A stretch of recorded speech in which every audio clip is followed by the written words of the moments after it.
Good morning. It's the morning of Kelly's dad's service, and I just want to get this on. This has nothing to do with that, basically, but a video, a how-to for trainers on how to do a viral distinction, and specifically because when we're taught in trainer forum and to be a trainer, that you're always creating agreement and enrollment all the way down the line. Now, the reason for this is that when you're delivering some information or whatever, you're teaching something or training or delivering a distinction, if you just deliver information and you just, like, as a teacher, and you just give it to them, some of it may make it in, some of it may not. Now, the other thing is this: when you're creating agreement all the way along the line, like having them say yes and having them agree to what you're offering them, you're essentially creating a bond and checkpoints on a timeline.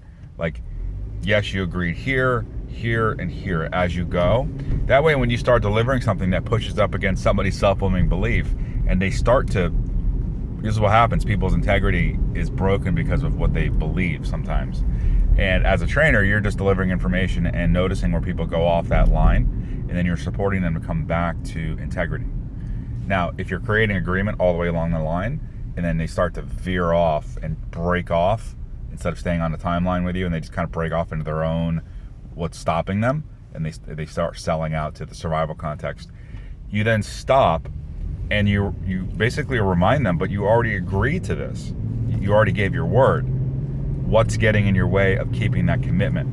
And you stop and work with them and bring them back to presence and integrity so that you can move forward. Because it's probably not only them that's having that issue. Other people are, some people you may be pushing up against what they believe and what's stopping them in life anyways. So that's what you do when you're delivering a distinction. And the example of it is asking yes questions. You've heard this in different salespeople. Have them say yes, have them say yes.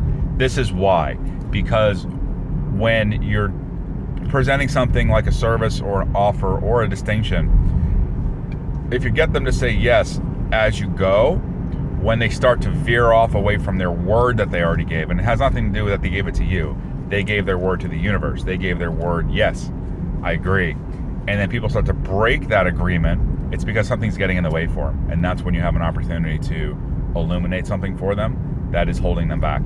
So one of the examples of the videos is the opinions video I did. Have you ever noticed how hard and how strong people hold on to their opinions, and then when I deliver the distinctions about opinions and I show the definition that's actually holding someone down, it like, oh my God. So that's that.